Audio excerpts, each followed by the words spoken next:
भारत ने जीत लिया चांद को, चंद्रयान 3 की हुई सफल लैंडिंग, पूर्वी दिल्ली के लोगों में खुशी की लहर।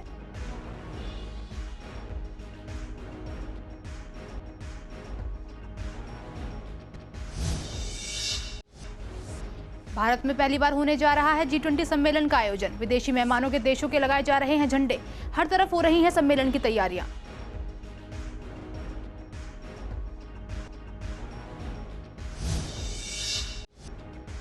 बरसात में बढ़ रहा है मच्छरों का खतरा। आनंद विहार के कुछ इलाकों में नहीं किया गया दवाइयों का छिड़काव, शिकायतों के बाद भी नहीं हो रही सुनवाई।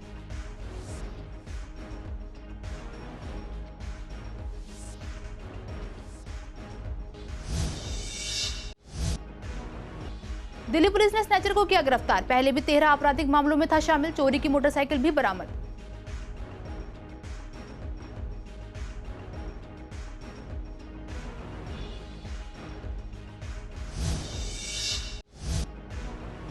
धर्म को लेकर दो पक्षों में लड़ाई, सीमापुरी में बना हुआ है तनाव। पुलिस कर रही दोनों पक्षों में शांति बनाने की कोशिश।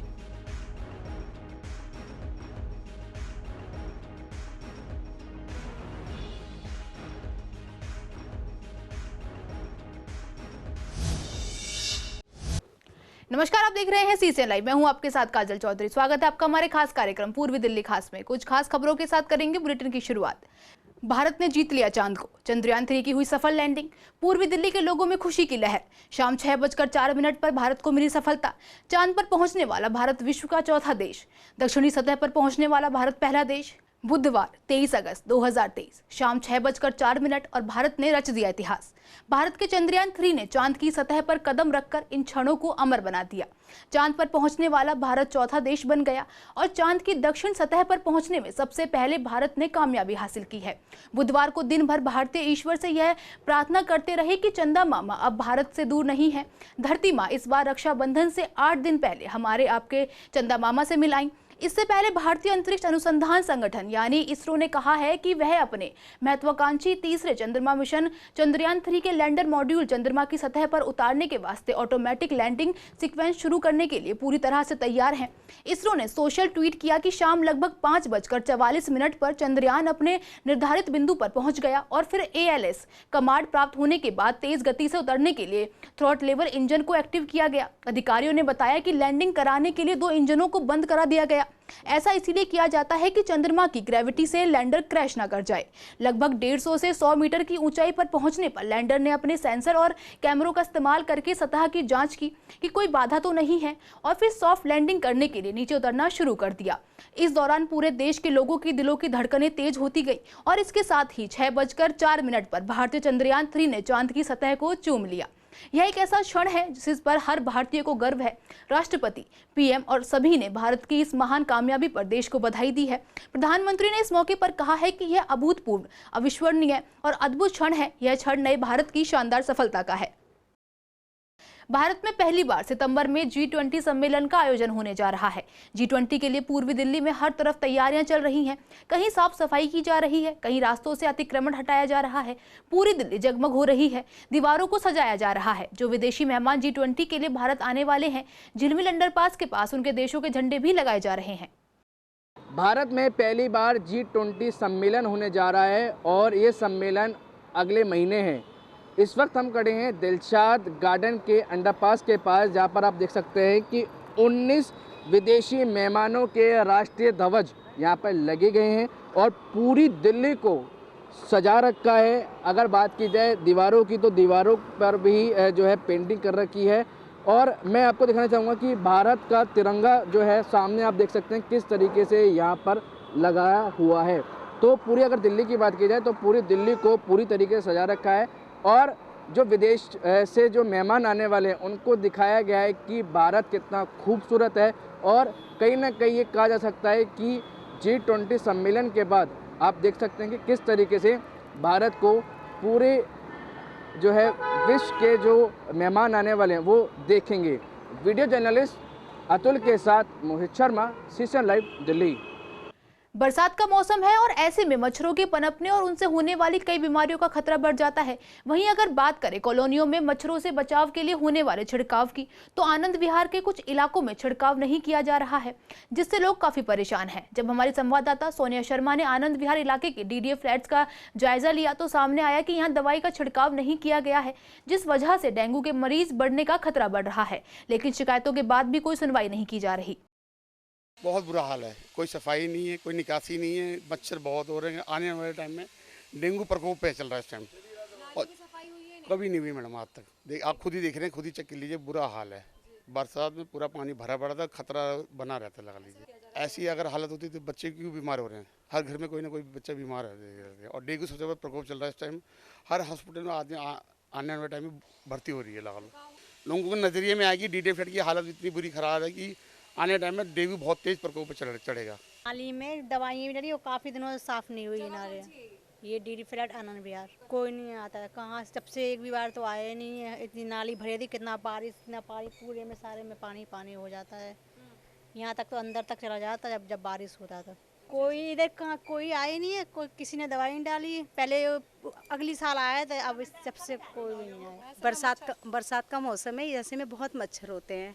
यहाँ पे नालियों का एकदम बहुत ज़्यादा भरा रहता है। थोड़ी भी बारिश होती है एकदम घर में आ जाते हैं पानी और बिल्कुल साफ़ नहीं होता। पार्क में कहीं भी देख लो, हर जगह गंदगी ही गंदगी रहती है। हाँ जी, कंप्लेन करिए, वो सुनते ही नहीं है। ना कोई नेता आते हैं, कोई नहीं देखता है। बस वोट के टाइम ही सब लोग आते हैं यहाँ पे। पहले भी कभी नहीं हुआ, ना इस बार हुआ है।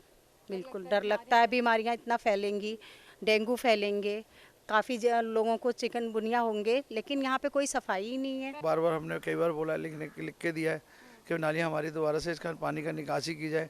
तो पानी घरों में नीचे ज़मीनों में बैठ रहा, मकानों के लिए भी खतरा है उससे। अब आज तो पानी भरने से मच्छर पैदा हो रहे।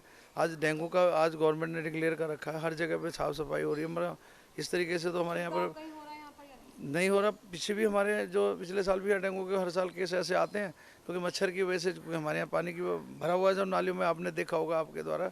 चलो हम तो बार बार मैसेज डलवाते हैं, आप भी हमेशा देखते हो, आते हो यहाँ पर। कोई किसी कौंसिल आए थे पीछे भी मैंने लेटर भी लिख के दिए भी कि नाली वगैरह की जो साफ़ सफाई वगैरह, इनको नाली की पानी की निकासी का हमारा व्यवस्था करी जाए। काफ़ी सालों से हम लिख रहे हैं। इनसे पहले वाली जो पार्षद से भी लिखा था हमने, तो मैंने किसी ने भी नाली को नहीं देखा। देख आए और चले गए। अभी पीछे बुलाए आए थे 4 दिन पहले। दिल्ली पुलिस की क्राइम ब्रांच की टीम ने एक शातिर स्नैचर आशु को गिरफ्तार किया है। वह थाना मंगोलपुरी का हिस्ट्री शीटर भी है। उसकी गिरफ्तारी से स्नैचिंग और वाहन चोरी के 6 मामले सुलझा लिए गए हैं। उसकी निशानदेही पर चोरी की एक मोटरसाइकिल भी बरामद की गई है, जिससे वह स्नैचिंग में इस्तेमाल किया करता था। क्राइम ब्रांच टीम को गुप्त सूचना मिली थी कि आशु उर्फ सचिन नाम का एक शातिर स्नैचर जो स्नैचिंग के 5 मामलों में शामिल है, वह शिव चौक अमन विहार के पास आने वाला है। पुलिस ने उसे पकड़ने के लिए बिछाया और उसे गिरफ्तार कर लिया। आरोपी आशु शराब पीने का आदी है। शराब पीने के लिए पैसों की जरूरत को पूरा करने के लिए उसने चोरी की मोटरसाइकिलों पर स्नैचिंग करनी शुरू कर दी। अपराध करने के बाद वह चोरी की मोटरसाइकिल को सुनसान जगह पर छोड़ देता था। आरोपी छीनी गई सोने की चेन और मोबाइल फोन अनजान राहगीरों को बेच देता था, ताकि पकड़े जाने पर भी चोरी का सामान बरामद ना हो सके। पूर्वी दिल्ली के सीमापुरी विधानसभा थाना जीटीबी एनक्लेव स्थित ताहिरपुर गांव में आरडब्ल्यूए और क्षत्रिय निवासियों द्वारा घर घर रक्षा सूत्र बांधने का कार्यक्रम चलाए जाने के दौरान ईसाई पक्ष और हिंदू पक्ष के बीच हुई लड़ाई में तनाव बना हुआ है। लोगों में काफी रोष है। आपको बता दें कि मंगलवार शाम को भी तनाव ऐसे ही बना रहा और लोगों ने जीटीबी एनक्लेव थाने का घेराव किया। वहीं सभी लोगों ने हनुमान चालीसा का पाठ भी किया। मौके पर पुलिस अधिकारियों के साथ भारी संख्या में सीआरपीएफ के जवान और अन्य सुरक्षा बल तैनात किए गए, जिसके बाद क्षत्रिय लोगों को निष्पक्ष कार्यवाही करने का आश्वासन देकर उनको वहां से समझाकर भेज दिया गया। चर्च की सभा होती है ना, उस तरह की कोई सभा हो रही थी, चंगई सभा जिसे बोलते हैं, उस तरह की हो रही थी। बाइबल को किसी ने कोई नुकसान नहीं पहुंचाया है। किसी के पास कोई डंडा नहीं है, लाठी नहीं है। स्थानीय लोग अगर किसी के दरबार घर में अगर बहुत ज्यादा शोरगुल हो रहा होगा तो लोग पूछेंगे ही कि भाई लड़ाई दंगा हो रहा है, क्या हो रहा है। तो इस तरह का कोई मामला था, उनका आपसी मामला था। हल्ला गुल्ला मैंने सुना, मैं वहां पर गया देखने के लिए कि क्यों हो रहा है, क्या हो रहा है। तो पता चला कि कुछ जो है आपसी विवाद था। उस विवाद में जो है जो लोग पर कुछ लोग जुलूस लेकर आ रहे थे, वो लोग उसको शांत करने गए। इन लोगों को लगा कि उस पर अटैक कर रहे हैं या कुछ किसी ढंग की कोई बात है।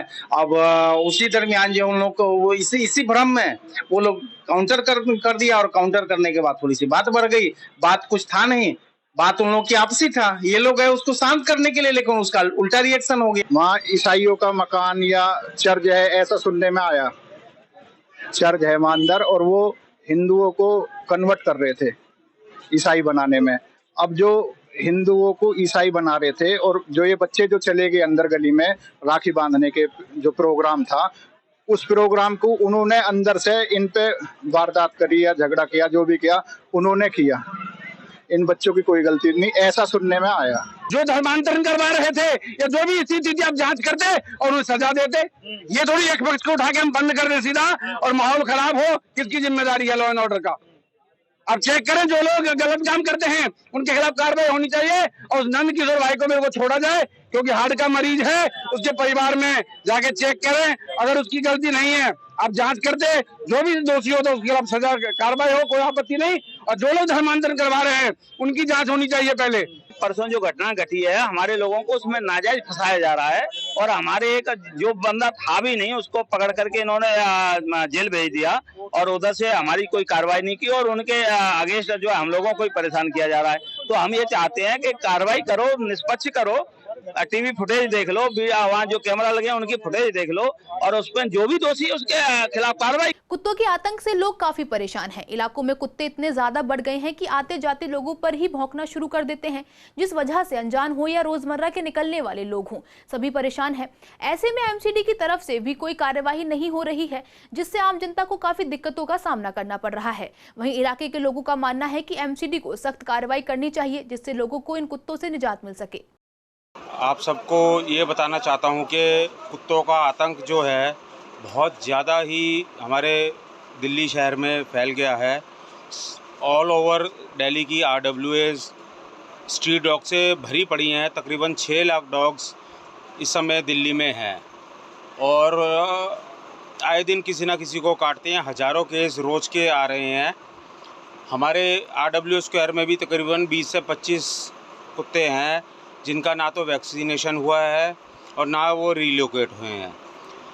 गवर्नमेंट एजेंसियों को हमने कई बार अप्रोच करा, लेकिन वो कुछ नहीं करती हैं। उस ब्लॉक में आदमियों से ज़्यादा, इंसान से ज़्यादा कुत्ते हैं और हर कोई बहुत ज़्यादा त्रस्त हो चुका है और उसके लिए कोई सुनवाई नहीं हो रही। यहाँ पर कुत्तों की इतनी समस्या है कि दिन में निकलना, रात में निकलना बड़ा मुश्किल हो गया है और वो कुत्ते ऐसे घूमते हैं, ऐसे काट खाने को तोड़ते हैं कि आदमी को बचना बड़ा मुश्किल हो जाता है। कुत्तों की समस्या इतनी ज़्यादा बढ़ गई है हमारी फरीद बिहार में कि मेरे ख्याल से पिछले दिनों सी ब्लॉक के पार्क में महावीर स्वामी पार्क है, वहाँ पर एक ही कुत्ते ने 30 से 35 लोगों को काट लिया और सबको इंजेक्शन भी लगवाने पड़े, हॉस्पिटल में भी कईयों को जाना पड़ा। सरकार की तरफ से है कि देश की जो स्ट्रीट डॉग्स है उनको उठाया जा रहा है। G20 के मद्देनज़र जो भी काफ़ी जगह से स्ट्रीट डॉग्स को उठाया जा रहा है, जहाँ G20 के होटल्स होंगे और जहाँ इनका प्रोग्राम होगा वहाँ से। लेकिन अभी तक फरीद बिहार में ऐसी कोई खबर नहीं आई। फरीद बिहार के लोग बहुत परेशान हैं कि कम से कम यहाँ से भी उठ जाएँ street dogs. Street dogs Farid Bihar में इतने हैं कि एक ब्लॉक में मैं समझता हूँ 100 स्ट्रीट डॉग्स हैं। पूर्वी दिल्ली के विकास मार्ग स्थित लक्ष्मी नगर के पास महीनों से कई लाइटें खराब पड़ी हैं, लेकिन इनकी सुध लेने वाला कोई नहीं है। यहाँ के लोगों का कहना है कि यहाँ शाम होते ही असामाजिक तत्व उजागर हो जाते हैं और अंधेरे की आड़ में झपटामारी और चोरी का अंजाम देते हैं, लेकिन प्रशासन का कोई ध्यान नहीं है। साथ ही अंधेरे की वजह से आए दिन हादसे होने का खतरा भी बना रहता है, जिसकी वजह से लोग काफी परेशान हैं। उनका कहना है कि जल्द से जल्द इन लाइट्स को ठीक किया जाए, जिससे हादसों पर अंकुश लगा सके। 5 महीने से स्ट्रीट लाइट बंद पड़ी है और यहाँ लूटपाट की घटनाएं ज़्यादा हो रही हैं। शाम होते ही घोर अंधेरा छा जाता है। ललिता पार्क में सारी लाइटें ख़राब पड़ी हैं, जिससे अंधेरा रहता है और शाम को तो इतना बुरा हाल हो जाता है कि यहाँ पर गांजे वाले, नशेड़ी, शराब सब आन के पीते हैं। हम आपसे प्रार्थना करते हैं कि जल्दी से हमारी ये प्रार्थना सुनी जाए, जिससे कि ये लोग बाग इतना अंधेरा होता है, ये समस्या हमारी दूर हो जाए। 5 महीने से सारी स्ट्रीट लाइट बंद है और यहाँ पे लूटपाट हो रही है, छीना-झपटी हो रही है। कोई सुनता नहीं है, कोई पूछताछ नहीं है। कंप्लेंट दी हुई है और फिर भी यहाँ पे बुरा हाल है। परिवहन मंत्री कैलाश गहलोत की मनाही के बाद भी दिल्ली परिवहन विभाग ने मंगलवार को उम्र पूरी कर चुके 121 वाहनों को जब्त किया है। आपको बता दें कि दिल्ली में 10 साल पुराने पेट्रोल वाहन चलाने पर पाबंदी है। परिवहन विभाग बीते 29 मार्च से ऐसे वाहनों के खिलाफ कार्यवाही कर रही है। अब इस पर लोगों का कहना है कि सरकार अपने मन मुताबिक काम कर रही है। अगर वाहनों को जब्त करना है तो जब सड़कों पर हो, आप जब उन्हें पकड़िए और स्क्रैप में भेज सकते हैं। ऐसे में घर के बाहर खड़ी गाड़ी को स्क्रैप में भेजना यह उचित नहीं है। सरकार अपनी मनमानी कर रही है। ऐसे में जिन लोगों के पास टाइम नहीं हो पाता या फिर किसी कारण से वे स्क्रैप में नहीं भेज पाते, तो ऐसे में उनके साथ बहुत गलत हो रहा है। देखो ऐसा है, दिल्ली के अंदर जो दिल्ली सरकार है ये अपनी मनमानी कर रही है और ये जो है जो इन्होंने फैसला लिया है, ये गाड़ी को आप अगर चलते हुए रोड पे उठाओ तब तो बात समझ में आती है। मान लो कोई गाड़ी किसी की है, उसके मान लो 10 साल पूरे हो गए डीजल की गाड़ी के और 15 साल पेट्रोल की गाड़ी के हो गए हैं और वो नहीं चला रहा, उसने अपने घर पे खड़ी की हुई है और वो इंतज़ार कर रहा है कि भाई उसे किसी वजह से टाइम नहीं मिल पा रहा उसको स्क्रैप वालों के यहाँ भेजने का। तो ये तो गलत बात है ना कि आप घर से उठा रहे हो, ये बहुत गलत बात है। और ये मनमानी जो ये दिल्ली सरकार कर रही है, ये इनके खिलाफ जल्दी में ही हम कोई ना कोई लोगों को इकट्ठा करके इसके खिलाफ आंदोलन करेंगे। ये गवर्नमेंट की बहुत गलत नीति है, उनको ऐसी नीतियां बनानी चाहिए पब्लिक को कोई प्रॉब्लम ना हो। घर से गाड़ी उठाना ये तो बहुत बड़ा दुर्भाग्य है हमारे समाज का, और ये समाज ने जो पार्टी चुनकर भेजी है आम आदमी पार्टी, ये बहुत गलत भेजी है। जो इन्हें काम करने हैं वो काम तो कर नहीं रहे हैं। जगह जगह गंदगी हो रही है, रोड टूटे पड़े हैं, ना रोड बना रहे हैं, ना गंदगी साफ़ हो रही है और घरों में जा करके लोगों की गाड़ियां जो खड़ी हुई हैं उन गाड़ियों को उठा रहे हैं।